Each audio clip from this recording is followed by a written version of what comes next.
Victoria thought Nathaniel Pierce was the absolute center of her universe. If you had asked her a week ago, she would have painted you a picture of a man who possessed the kind of rare, gentle soul that made the chaotic world melt away. They had spent 6 months wrapped in a perfect golden illusion. 6 months of quiet Sunday mornings with espresso and tangled bed sheets, late-night walks under the glowing street lamps of Manhattan, and whispered confessions of a shared future.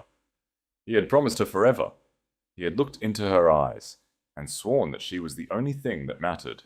But tonight, standing in the cold, cavernous foyer of his parents' Hamptons estate, the man she almost married proved that his promises were as fragile as spun glass. When his mother, a woman dripping in diamonds and condescension, had peered down her aristocratic nose and asked who she was, Nathaniel had frozen.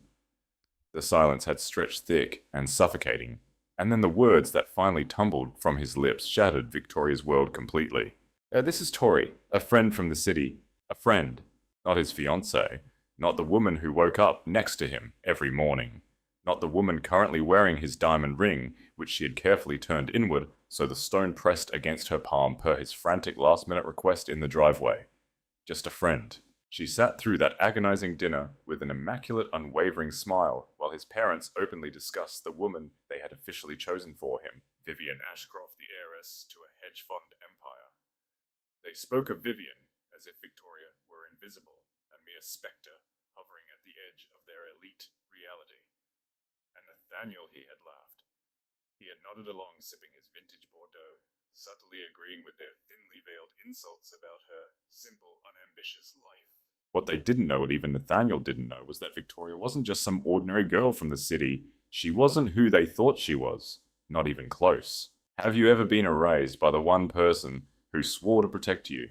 Drop a comment and tell us where you're watching from. And if you believe that true dignity means walking away from those who don't see your worth, subscribe. You won't want to miss the brutal lesson this family is about to learn. Exactly 7 days before this disaster, Nathaniel had taken Victoria to Central Park, just as the autumn sun began its descent. The air was crisp, carrying the scent of roasted chestnuts and falling leaves. The sky was brushed with vibrant strokes of amber and violet. He had led her to the Bow Bridge, the exact spot where they had shared their first kiss under the soft glow of a street lamp. Victoria, he had said, his voice thick with emotion. He dropped to one knee right there on the wooden planks, ignoring the tourists passing by. His hands were trembling visibly as he pulled a velvet box from his coat pocket and snapped it open. You have completely changed my life. You make me believe in goodness, in a love that I thought only existed in fiction. You see the world with such pure, untainted eyes. You see the best in everyone, even when they don't deserve it. You make everything brighter, and I cannot fathom spending a single day of the rest of my life without you by my side. The ring inside the box was beautiful. It was a modest, elegant solitaire diamond set on a simple platinum band.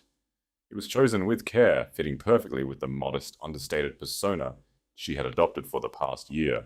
Tears had welled up in Victoria's eyes, real warm tears of profound joy. You are my absolute equal. Nathaniel had continued looking up at her, with eyes full of adoration. My best friend, my partner, my entire future. Will you marry me? Yes, she had whispered, her voice breaking as she covered her mouth. Yes, Nate. 1,000 times yes. He had slipped the ring onto her finger, standing up to pull her into a tight, desperate embrace. The setting sun caught the diamond, making it sparkle modestly. Strangers around them had stopped to applaud. An elderly couple had smiled warmly, wishing them a lifetime of happiness. Nathaniel had buried his face in her hair, holding her as if letting go would kill him. I am going to spend every single day proving to you that I deserve this, he had whispered fiercely against her ear. You are going to be so incredibly happy, Tori. I swear it to you. She had believed him. With every fiber of her being, she had believed him. That evening, they celebrated at a cozy, dimly lit Italian restaurant in Greenwich Village. It was the kind of intimate place with flickering candles in wax-covered Chianti bottles and red-checkered tablecloths. They had shared a bottle of Barolo and talked excitedly about their future.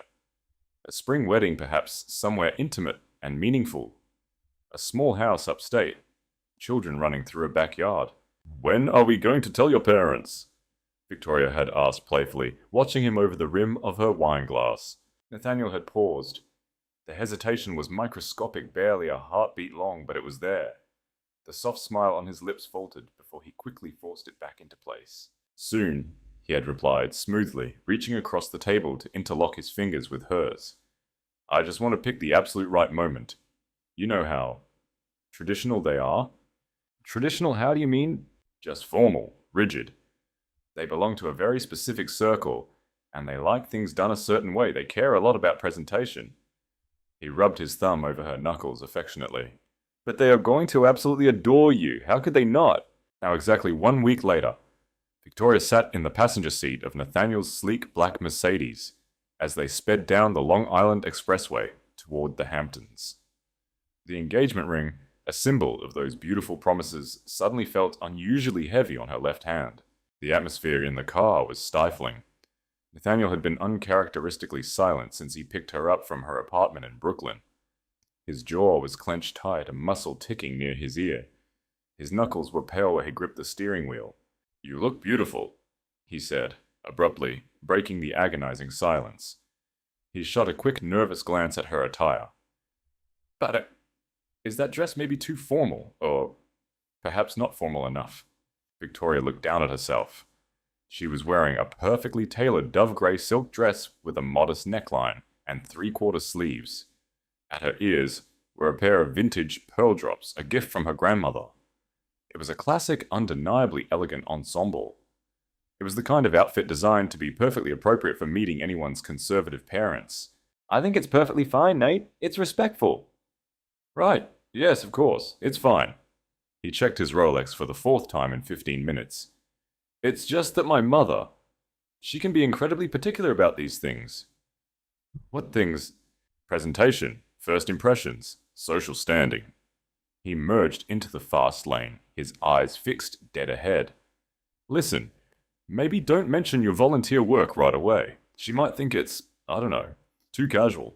Victoria slowly turned her head to look at him, her brows furrowing. Too casual, Nate. I spent the last 3 years coordinating international relief funds and building educational infrastructure in developing nations. That is not casual work. I know. And I think it's amazing. I really do. I'm just saying, my parents are different. Maybe lead with your degree from Columbia. That will impress them more. They like academic prestige. Do you want me to impress them, or do you want them to know who I actually am? I want them to see how incredible you are, Tori. Just... He wouldn't meet her eyes. Play along for tonight. A cold, heavy knot began to form in the pit of Victoria's stomach. The man sitting next to her suddenly felt like a stranger. Nathaniel, she said softly, have you told them we're engaged? His grip on the steering wheel tightened so hard his skin turned bone white. He swallowed hard. Not exactly. What does not exactly mean? Her voice remained terrifyingly calm. I told them I was bringing someone very special, someone important to me. He finally reached over, resting a clammy hand on her knee. I thought it would be better to let them meet you first. Let them get to know your personality, see how charming you are. Then, we will drop the engagement news when the moment feels right. Nate, please. Tori, just trust me on this. Please. His voice bordered on pleading, though his eyes remained fixed on the road. Let me handle the talking at first. My parents are fiercely old-fashioned. They need to feel like they are in control of the conversation and the dynamic. Once they warm up to you, everything will be fine, I promise. Victoria wanted to argue. She wanted to ask him why he was acting like a coward, why he was so paralyzed by the thought of his own parents meeting his future wife. But she saw the rigid tension in his shoulders, the panicked way his eyes darted to the rearview mirror, as if he were being hunted. They'll love you once they get to know you, he muttered, sounding like he was trying to convince himself rather than her. Victoria slowly turned her gaze to the passing trees blurring outside her window. She didn't say another word. With her right hand, she instinctively touched the delicate custom-forged signet ring she wore on her right index finger. It was etched with the sterling global crest, a roaring griffin over a shield. It was microscopic, designed to look like a generic piece of vintage jewelry to the untrained eye. Nathaniel had never once asked about it in their 6 months together. He had never looked closely enough. The knot in her stomach twisted tighter, hardening into something cold and resolute. The Pierce estate materialized through the thick coastal fog of Southampton, like a fortress designed to keep the world out. Nathaniel slowed the Mercedes as they approached a set of massive wrought iron gates. A discreet security camera whirred, focusing on the windshield before the heavy iron slowly parted. The tires crunched rhythmically against the pristine white gravel of the winding driveway. On either side, perfectly manicured lawns stretched out into the twilight, punctuated by aggressive, sharp-angled topiary and classical stone fountains that had likely been imported at an astronomical cost. It was a display of wealth, certainly, but to Victoria, whose family owned centuries-old estates across 3 continents, it felt distinctly hollow. It was the architecture of new money trying desperately to look old. It lacked the warmth, the history, and the lived-in soul of true legacy. It was an exhibition, a glass mansion, where people performed rather than lived. Nathaniel parked near the sweeping stone staircase of the main entrance. He cut the engine, but his hands remained glued to the steering wheel. He stared up at his childhood home with an expression that looked unnervingly like dread.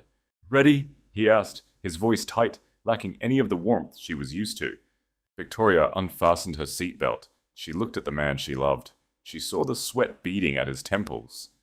She saw the cowardice he was desperately trying to disguise as filial respect. "Are you?" she replied evenly. He didn't answer. He simply opened his door and stepped out into the biting ocean wind. They walked up the limestone steps in silence.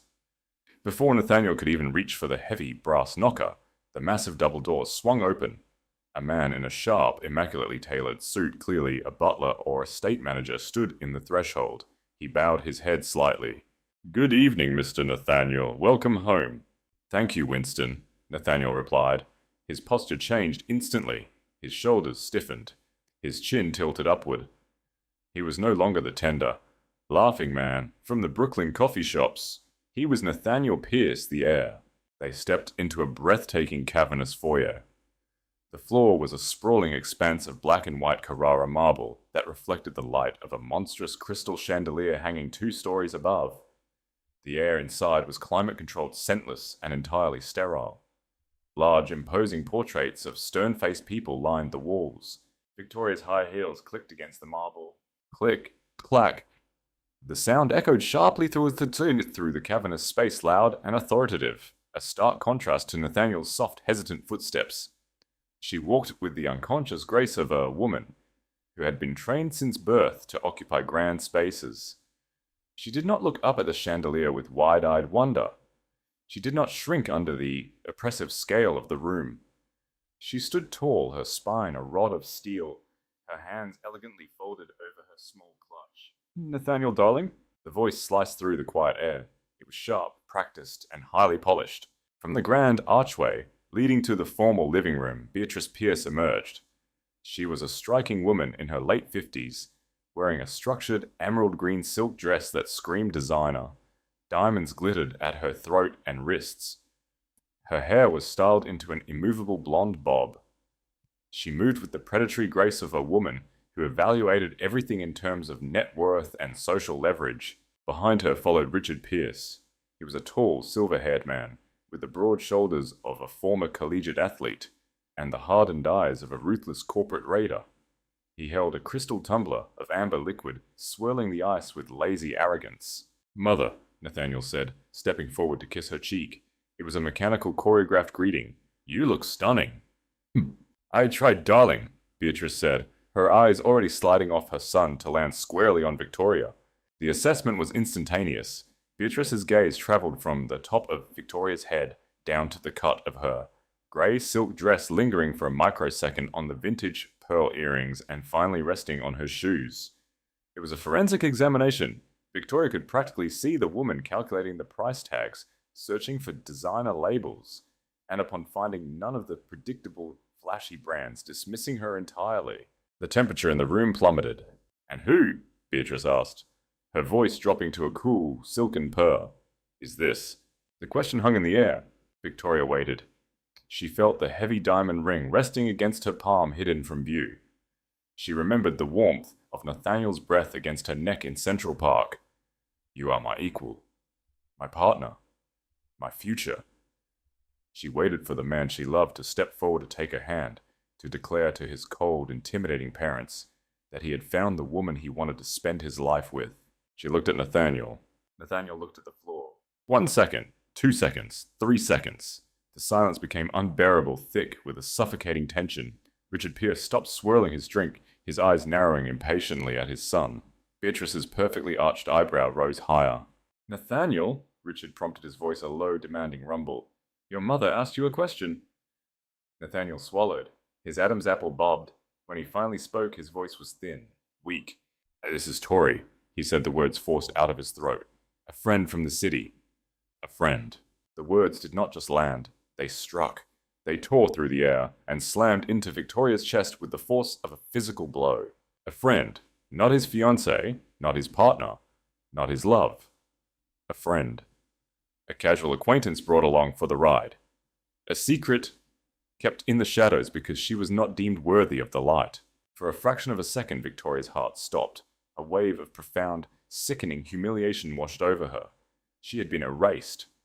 In a single sentence, the man she trusted had stripped her of her title, her dignity, and her place in his life, all to appease a mother, who was wearing a dress that cost less than the watch Victoria kept in her gym bag.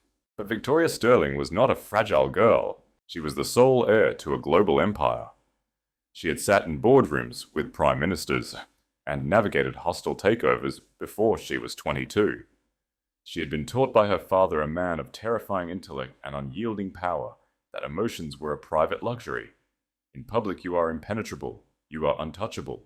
The training kicked in immediately. The warmth vanished from her eyes, replaced by a dark, crystalline coldness. Her posture, already perfect, somehow became even more regal. A soft, utterly serene smile touched her lips. It was a terrifyingly beautiful smile, the kind of smile a predator wears before it snaps the trap shut. She extended her hand.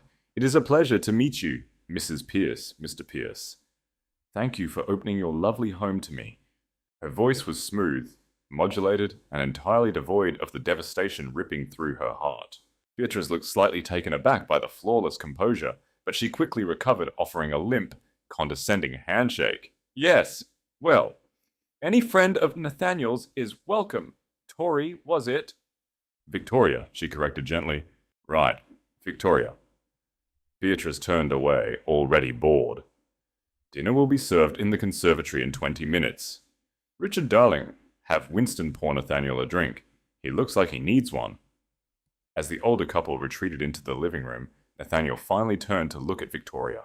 His eyes were wide with panic and guilt. He reached out, his fingers grazing her elbow. "Tori, I'm so sorry. I panicked. Victoria pulled her arm away. The movement was slight, but it severed the connection between them completely. "Don't," she said. Her voice was barely a whisper, yet it cut through the air like a scalpel. "Please, you have to understand. My mother, she had this whole evening planned. She invited—" "I understand perfectly, Nathaniel." She looked at him. Really looked at him. The golden illusion shattered, leaving behind a small, frightened boy, hiding in a man's tailored suit. He had chosen his inheritance over her. He had chosen social optics over her dignity. "You introduced me as a friend," Victoria said smoothly, her eyes locking onto his. "Therefore, for the remainder of this evening, I will behave exactly as a friend should." "Tori—" "Do not call me Tori." Her smile was icy. "Tori is the woman who loved you. Tori is the woman who accepted your ring. Tori is gone. Tonight, I am merely your guest." She turned and walked toward the living room. Her heels struck the marble. Click, clack, click, clack. Each step sounded like a gavel coming down. Nathaniel was left standing alone in the massive foyer, shivering despite the climate control, entirely unaware that he had just signed his own death warrant. The dining room, located in a grand glass conservatory attached to the rear of the mansion, was a masterclass in aggressive opulence. The long mahogany table was set for 6. Fine crystal sparkled under the dim lighting. Heavy sterling silver cutlery flanked gold-rimmed china plates. Victoria was directed to the seat at the very end of the table, the position furthest from the heads of the family. It was the physical manifestation of her perceived status, an afterthought, an outsider. Nathaniel was seated near his mother. Across from him was an empty chair. "I apologize for the delay," Beatrice announced as they took their seats. She didn't look at Victoria. She was looking at Nathaniel, a triumphant gleam in her eye. We are waiting on one more guest. Vivian had a slight emergency at the gallery, but she assured me she would be here shortly. Vivian Ashcroft. Victoria placed her linen napkin delicately across her lap. So this was the grand plan. This was why Nathaniel had been terrified. He hadn't just hidden her to avoid questions about her background. He had hidden her because his mother was actively setting him up with someone else, and he lacked the spine to stop it. Vivian is doing wonderful things with the Ashcroft Foundation, Richard chimed in, cutting into his dinner roll with aggressive precision. Her father told me they just secured the old Vanderhoof estate for their new cultural center. A brilliant acquisition. Strategic. She understands how wealth should be deployed. He glanced down the table at Victoria, his eyes narrowing. And what is it you do, Miss? Fairmont, Victoria lied smoothly, using her mother's maiden name as she always did when maintaining her cover. Victoria Fairmont. Fairmont? Richard tasted the name, finding it unremarkable. And your profession? Before Victoria could answer, Nathaniel interjected, his voice trembling slightly. Tori works in the non-profit sector, Dad. She coordinates international aid and educational programs. A heavy, suffocating silence fell over the conservatory. Beatrice let out a soft, breathy laugh. It was the cruelest sound Victoria had ever heard. Oh, how sweet, Beatrice said. The word was dipped in poison. Charity work. I suppose everyone needs a hobby in their 20s before they settle down and face the real world. It isn't a hobby, Mother, Nathaniel said weakly. She oversees millions of dollars in relief. Millions, Richard scoffed. Other people's money, Nathaniel. It is easy to spend money that you did not earn. It takes no real acumen to give things away. Building capital, generating returns, sustaining a legacy. That requires intellect. That requires breeding. Victoria sat perfectly still. She looked at the gold-rimmed china plate in front of her. Millions, she thought. How quaint. The Sterling Global Endowment, which she personally managed, generated more in quarterly interest than Richard Pierce's entire firm earned in a decade. She could buy this house, bulldoze it into the sea, and not even notice the dip in her checking account. I find, Victoria said softly, her voice carrying effortlessly down the long table, that true legacy is built on impact, not just accumulation. Anyone can hoard wealth, Mr. Pierce. It requires very little imagination. Richard's fork paused halfway to his mouth. His face darkened. Beatrice gasped softly, her hand flying to her diamond necklace. Excuse me, Richard growled. Dad, please! Nathaniel pleaded, his face pale. He looked at Victoria, his eyes begging her to stop begging her, to shrink back down into the submissive, quiet girl he thought she was. Victoria did not look at him. She held Richard Pierce's furious gaze with eyes as cold and deep as the Atlantic Ocean. I was simply offering a perspective, Victoria said, her smile returning, serene, untouchable. In my line of work, we often find that those who scream the loudest about their wealth are usually the ones most terrified of losing it. The glass door of the conservatory suddenly swung open. I am so sorry I'm late. A stunning woman with fiery auburn hair draped in a backless crimson gown swept into the room. She carried a Chanel bag and the unmistakable aura of someone who had never been told no in her entire life. Vivian Ashcroft had arrived. Beatrice's face instantly transformed from fury to radiant joy. Vivian, darling, do not apologize. You are right on time. Vivian glided over to the table, leaning down to press a kiss to Nathaniel's cheek. Her hand rested on his shoulder, just a second too long. Hi, Nate. I missed you at the club on Thursday. Nathaniel stiffened, casting a terrified glance at Victoria. Hi, Viv. Yeah, I was busy. Vivian finally noticed the woman sitting at the far end of the table. Her perfectly drawn eyebrows furrowed. Oh, I didn't realize we had an audience. Don't worry about her, Beatrice said, dismissively, waving a manicured hand. That's just Victoria, a friend of Nathaniel's from the city. She does charity work. Vivian's smile turned pitiful. Oh, how noble. She slid into the empty chair opposite Nathaniel, immediately commanding his attention. Nate, you have to help me convince my father to buy that yacht we looked at in Monaco last summer.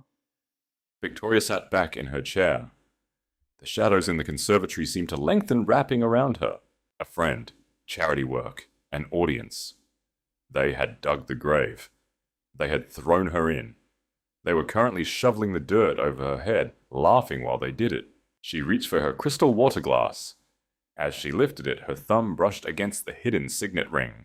Let them dig, she thought, taking a slow, elegant sip of water. Let them dig until they can't climb out. The first course arrived with the silent, choreographed precision of a theatrical performance. Uniformed staff materialized from the kitchen corridors, placing delicate porcelain plates of seared foie gras with fig compote in front of each guest. The dining conservatory was a greenhouse of hostility. Outside the floor-to-ceiling glass panes, the Hamptons fog pressed against the windows, like a physical weight isolating the room from the rest of the world. Inside, the air was thick with the scent of rich food, expensive perfume, and unadulterated arrogance. Victoria picked up her silver fork, analyzing the weight of it. It was a beautiful piece, mid-century English, but light, frivolous, much like the conversation that had begun to flow at the other end of the table.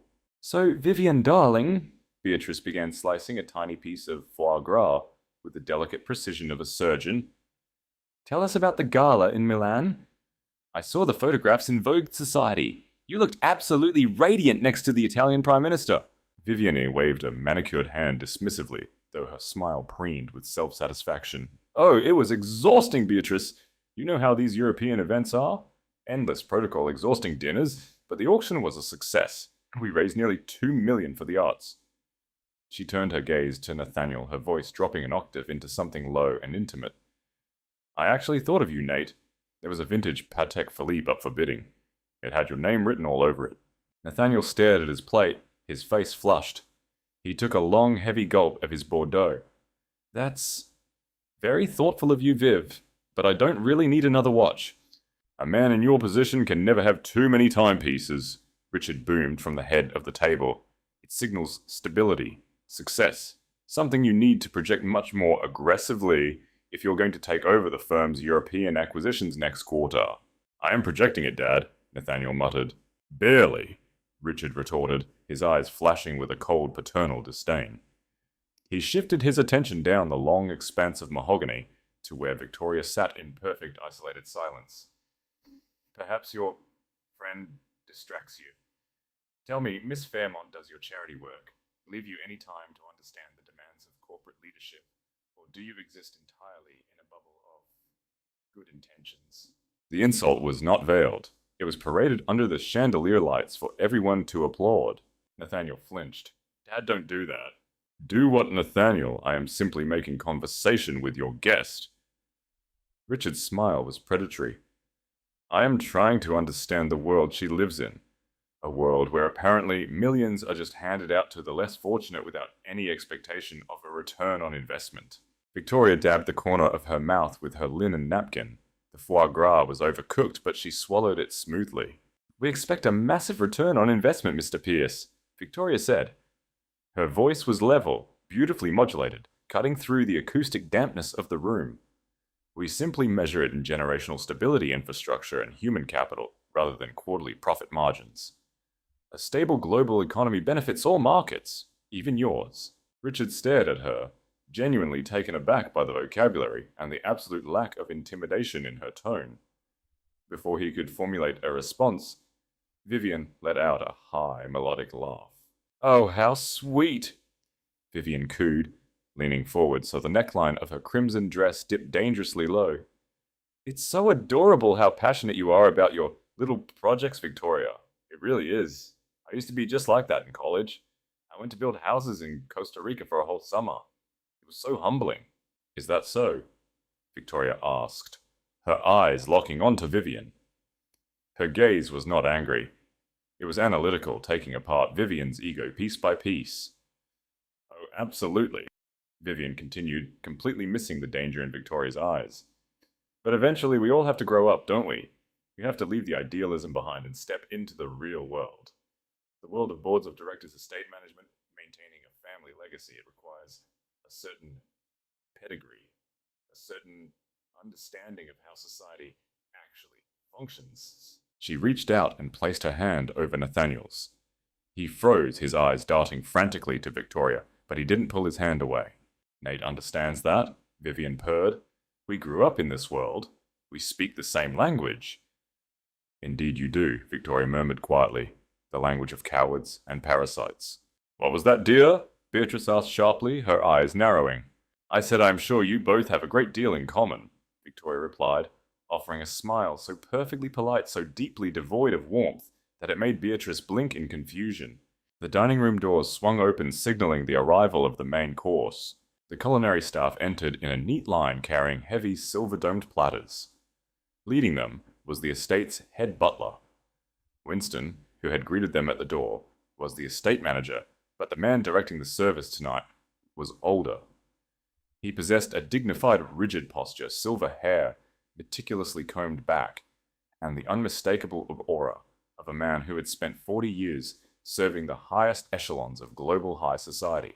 Victoria recognized the uniform, the stance, the subtle way he scanned the room to assess the needs of the table before a single word was spoken.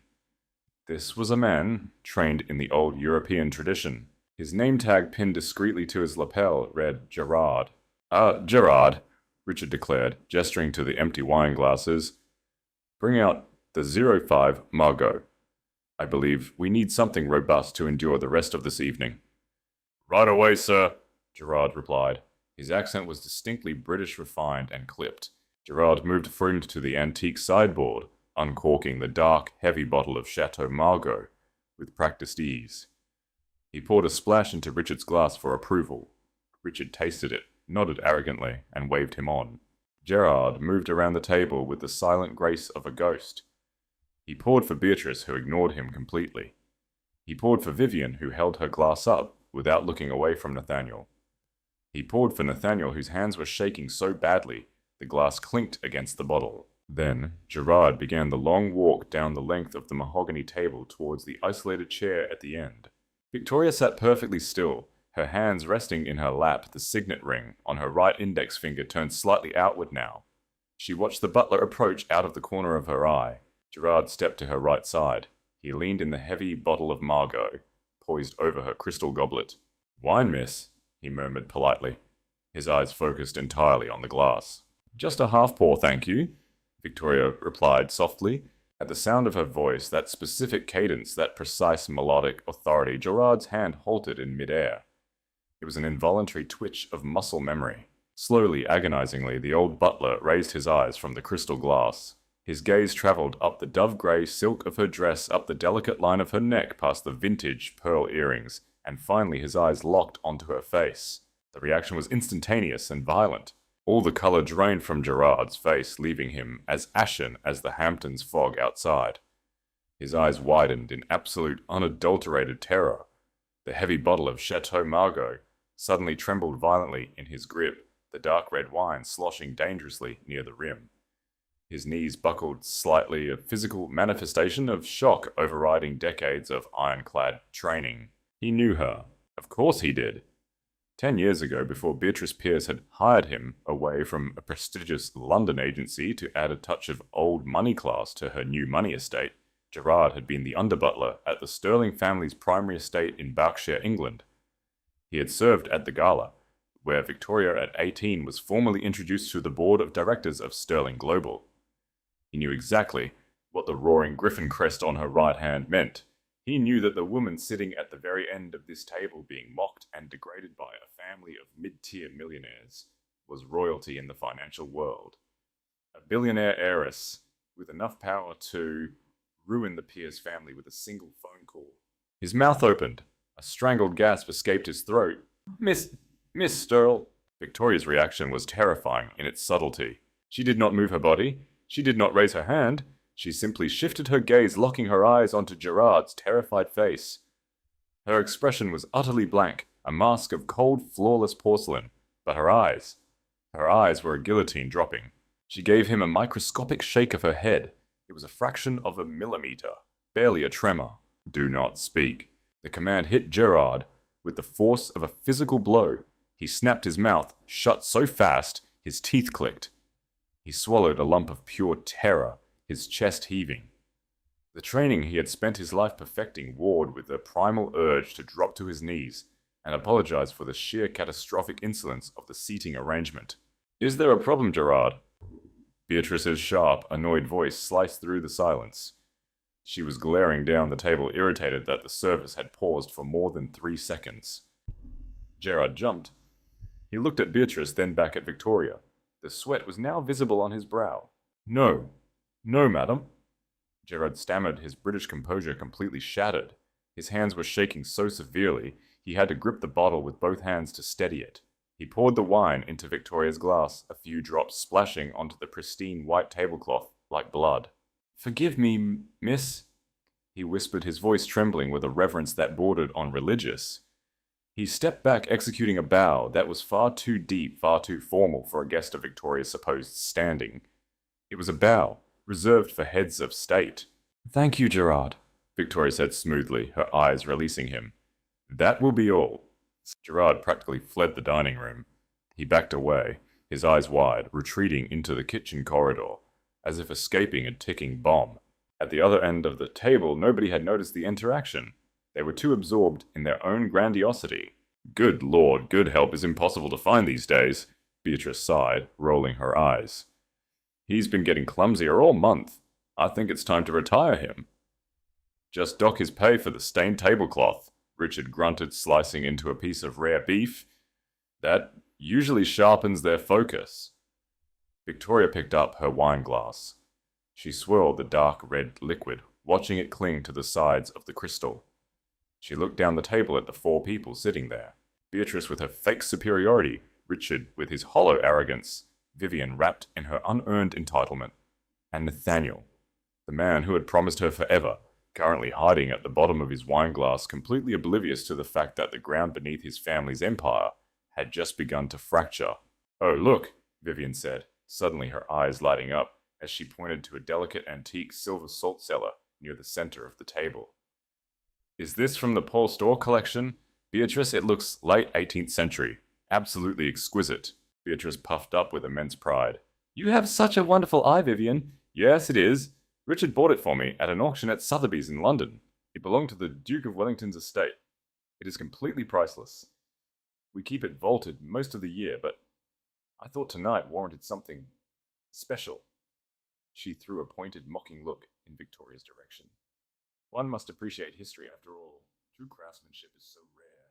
Victoria stopped swirling her wine. She set the glass down with a soft, definitive clink. She looked at the silver salt cellar. Then she looked at Beatrice Pearce.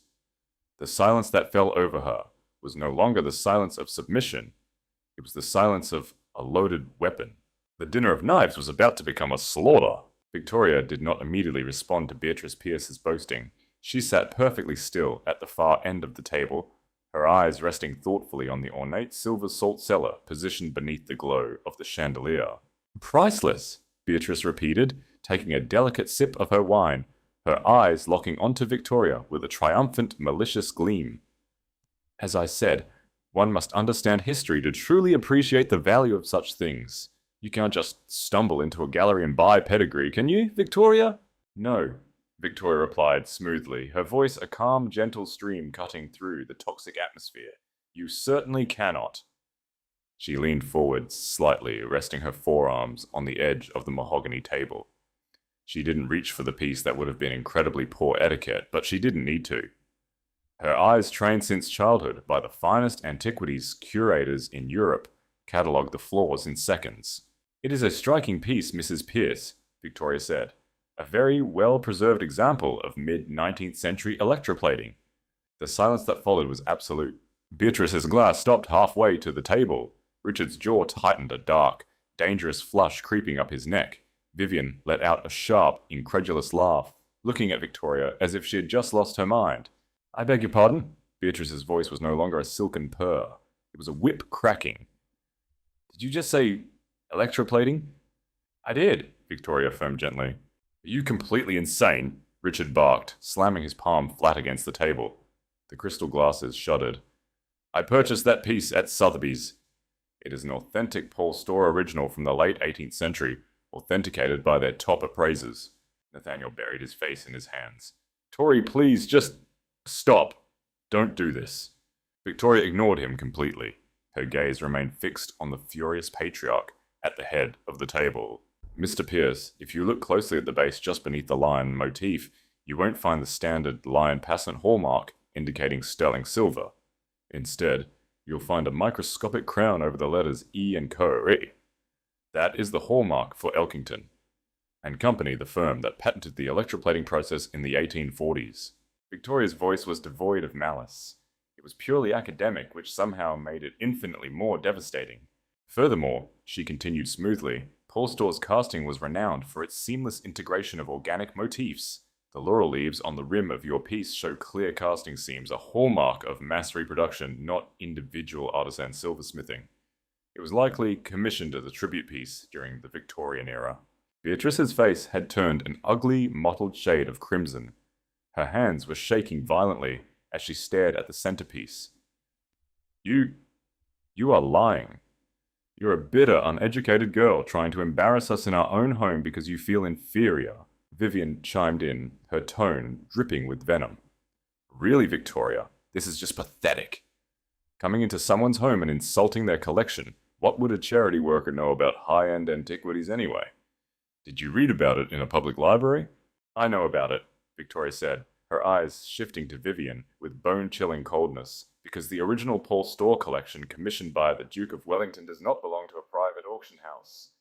It was acquired in its entirety by the Sterling Trust in 1998. The authentic salt cellar, the one this was molded from, currently sits in a climate-controlled vault in Mayfair, London. I have dined with it. The absolute certainty in her voice hit the room like a shockwave. Richard opened his mouth to roar, his face purple with rage. He had spent $250,000 on that piece. He was a man who prided himself on never being swindled, on always being the smartest man in the room. Being publicly corrected by a woman he considered beneath him was not just an insult, it was a declaration of war. Listen to me, you arrogant little... Before Richard could finish his sentence, a sharp, discreet vibration hummed from the small black clutch resting near Victoria's plate. It wasn't a standard ringtone, it was a secure, encrypted pulse, the executive emergency line, the line that was only used when billions of dollars were hanging in the balance, or when international markets were shifting unpredictably. Victoria gracefully unclasped her purse and retrieved a sleek, matte black smartphone. She glanced at the screen. The caller ID read, Laurent Duval, EVP Global Acquisitions Paris. Please excuse me for a moment, Victoria said smoothly, rising from her chair. Sit down, Richard commanded, his voice echoing off the glass walls. We are not finished here. You do not insult my family and then take a phone call in the middle of dinner. It is incredibly ill-bred. Victoria stood at her full height. She looked down the table at Richard Pierce. The air around her seemed to drop in temperature. I am afraid, Mr. Pierce, that this call takes precedence, she said, her voice dropping to a terrifyingly soft register. And as for breeding, true class does not require shouting. Without waiting for a response, she took 3 steps towards the edge of the conservatory, stopping near a massive indoor fern. She did not leave the room. She stood exactly where she was, tall, composed, and answered the phone. Oui, Laurent, c'est moi. The French that flowed from Victoria's lips was not the textbook French of an American who had spent a semester abroad. It was the sharp, aristocratic, lightning-fast Parisian dialect of someone who regularly negotiated in the boardrooms of La Défense. Her pronunciation was flawless, her cadence entirely native. At the table, Beatrice scoffed loudly. Oh, for heaven's sake, now she's speaking French. Could she be any more pretentious? Vivienne rolled her eyes, picking up her wineglass. She's probably talking to one of her little NGO coordinators in Senegal, trying to sound important. But Richard had suddenly gone very, very quiet. Unlike his wife and the heiress beside him, Richard Pierce did international business. He didn't speak fluent French, but he understood the rhythm of it, and more importantly, he understood the universal tone of absolute unyielding corporate authority. Victoria had her back turned to them, but her voice carried clearly across the silent room. No, Laurent, Victoria said sharply, the velvet entirely gone from her voice, replaced by cold steel. Je me fiche des objections de leur conseil. L'offre de 3 milliards est finale. 16. La rejeton déclenchée l'opa hostile. Demain matin à l'aube. No, Laurent. I don't care about their board's objections. The $3 billion offer is final.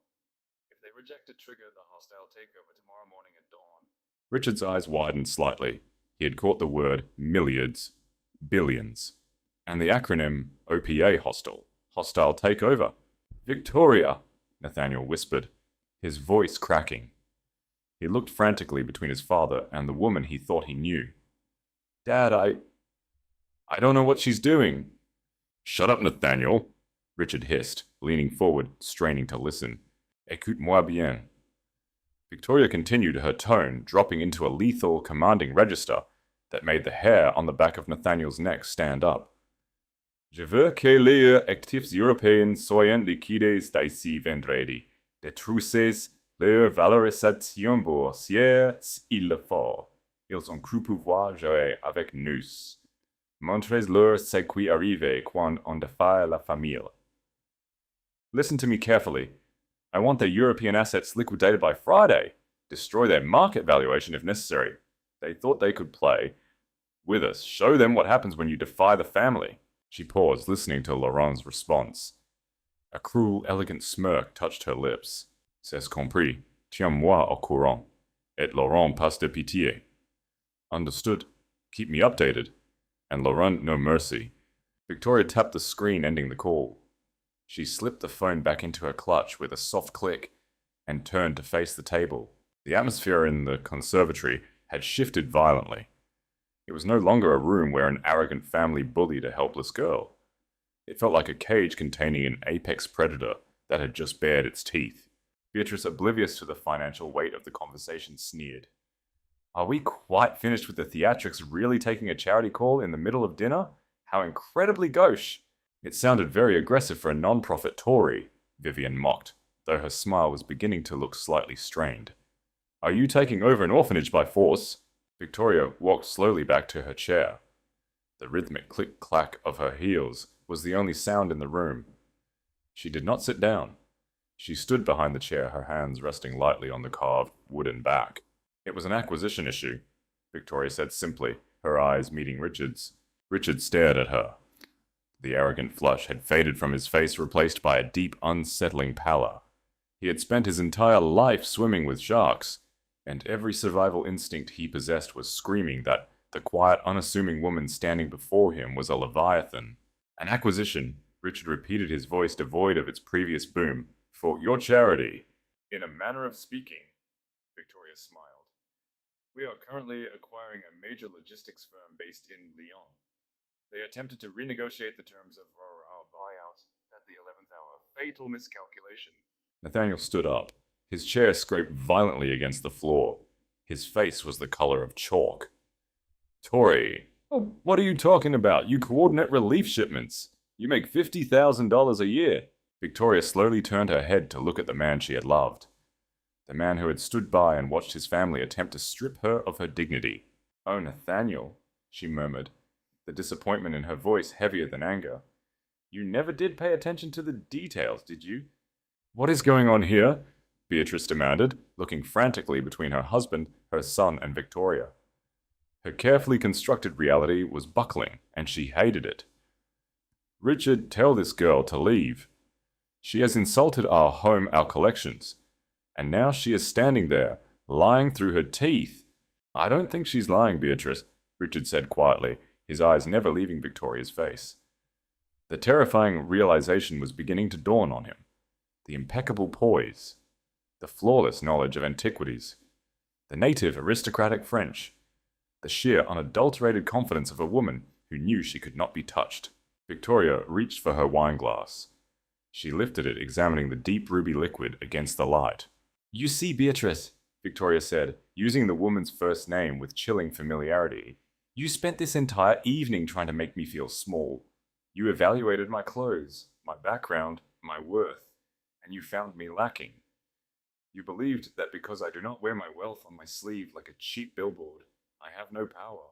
She took a slow sip of the Margot. You brought Vivian here to replace me, Victoria continued, her voice echoing in the glass room. Vivian shrunk back in her chair, suddenly looking very small. You thought you could humiliate me into disappearing quietly so your son could marry a hedge fund heiress and secure your social standing.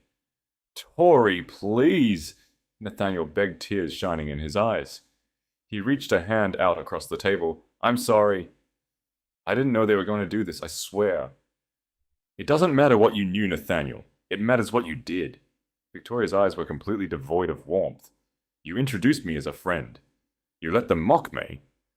You sat there in silence because you are more terrified of losing your allowance than you are of losing your soul.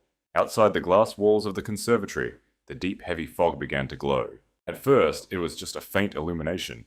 Then, the low, rhythmic thrumming of multiple high-powered engines began to vibrate through the floorboards. It wasn't the sound of standard luxury cars.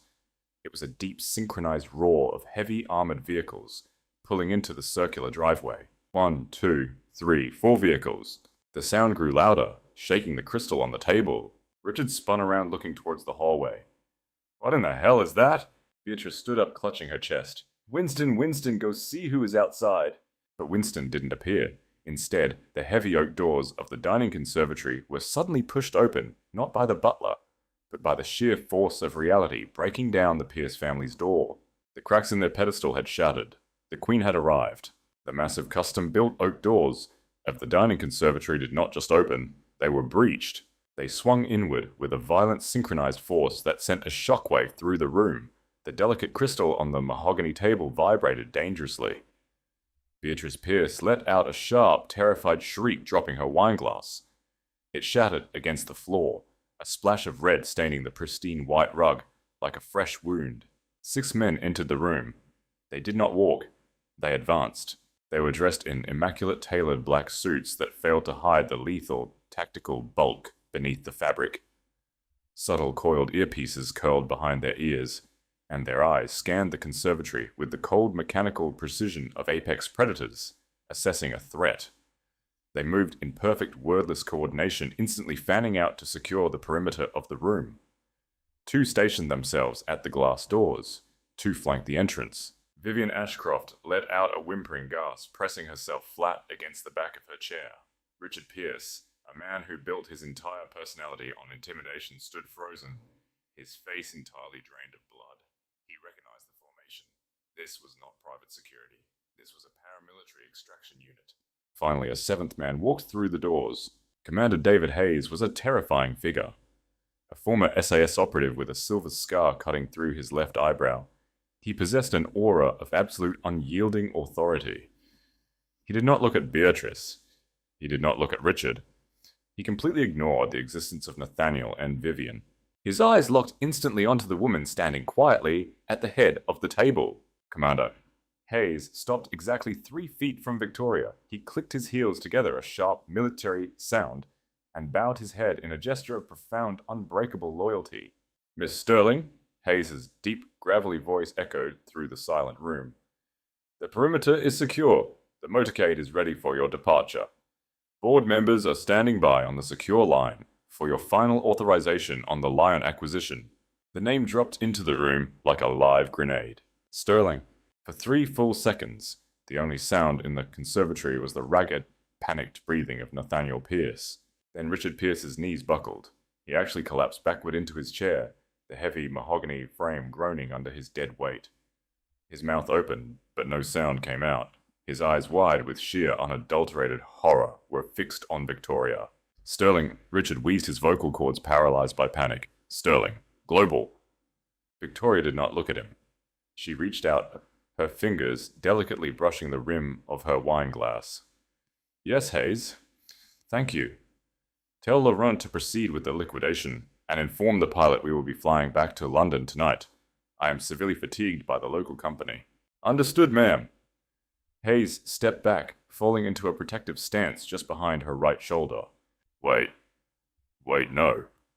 This is impossible, Beatrice stammered, her hands trembling violently as she clutched her diamond necklace as if the stones could somehow protect her. You are Tori Fairmont. You coordinate charities. You were wearing cheap clothes when you arrived. Victoria finally turned her gaze to Beatrice. The coldness in her eyes was absolute. It was the look of a monarch, staring at a peasant who had forgotten their place. My mother's maiden name was Fairmont, Victoria said smoothly, the velvet tone returning to her voice, making the truth sting even more. And this dress was custom tailored by a private house in Milan that does not put labels on their garments, because their clientele does not need to advertise their wealth to strangers. Your inability to recognize quality without a price tag is not my failing, Beatrice. It is yours. Vivian Ashcroft, who had been sitting in terrified silence, suddenly found her voice. You're Victoria Sterling, the sole heir, the CEO. Her voice trembled. The arrogant sneer completely erased from her beautiful face. She looked at Victoria as if she were looking at a ghost. My father's fund, the Ashcroft Foundation. Ah, yes, the Ashcroft Foundation, Victoria mused softly, turning her predatory gaze onto Vivian. I reviewed your father's portfolio last quarter. Heavily leveraged, terribly exposed to the European shipping markets that Sterling Global currently controls. Victoria took a slow, deliberate step toward the table. The sound of her heel striking the floor made Vivian flinch. You spent the last hour treating me like a disease, Vivian, Victoria whispered, her voice carrying the weight of an executioner's axe. You bragged about a $2 million charity auction, as if it were a triumph. My family donates $2 million an hour just to offset our tax liabilities.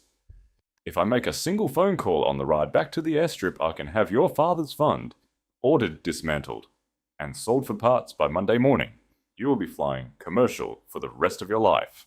Vivian burst into tears, covering her face with her hands, her shoulders shaking with violent, humiliating sobs. Miss Sterling, your grace, please.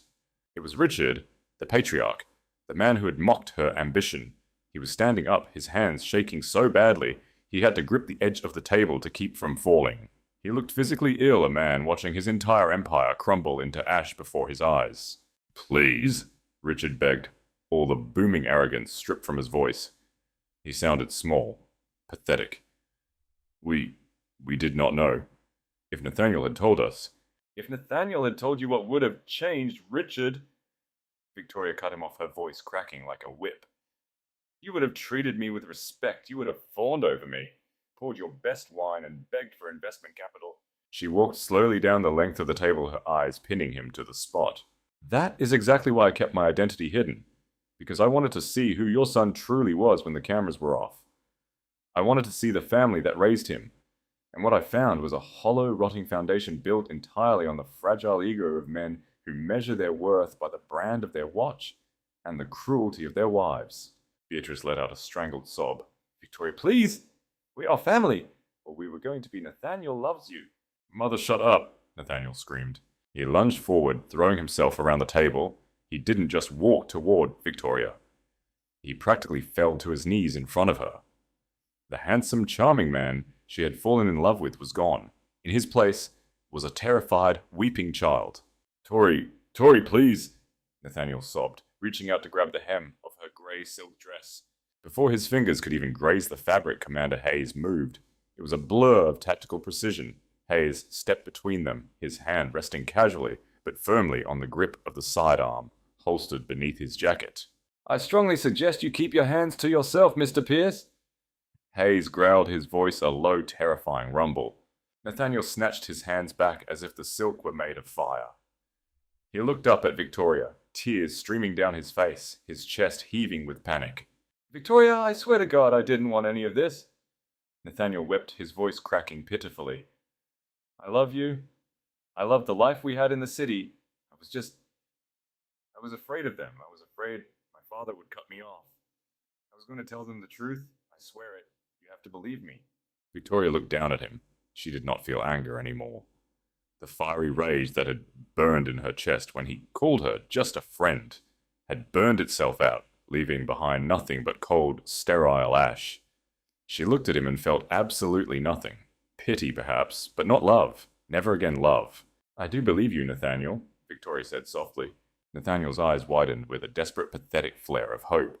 You do, Tori, we can fix this. We can leave right now. I don't need their money. I just need you. I believe that you love me, Victoria continued, her voice chillingly calm. But your love is incredibly weak, Nate. It is conditional. It is cowardly.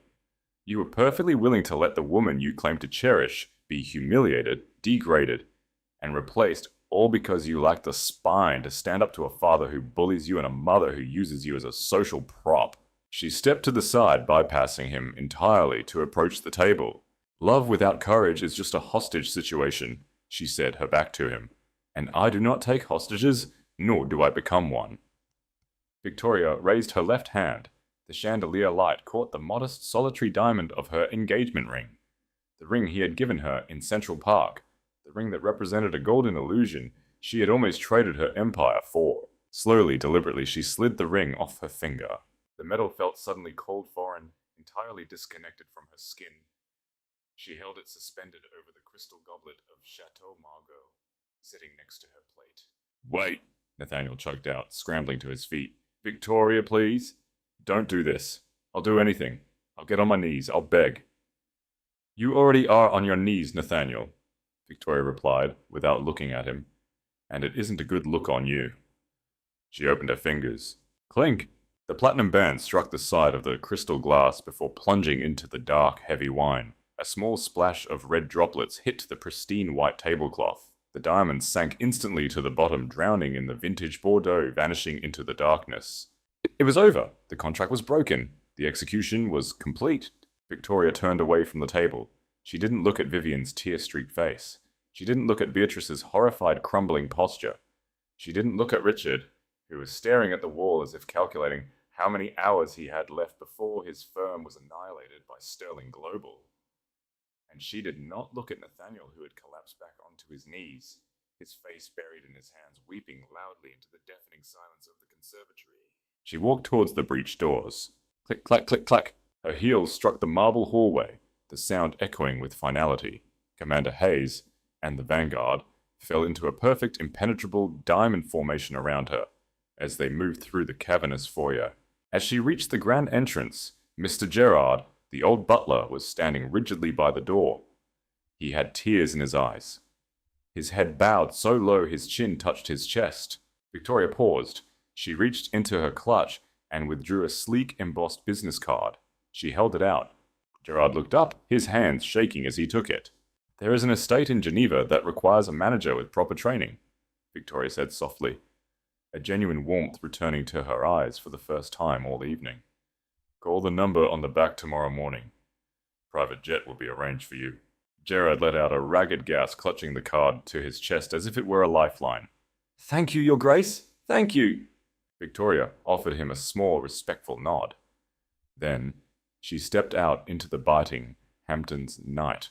The fog had cleared slightly, revealing a fleet of black armored SUVs idling in the driveway. The engines purred with contained devastating power.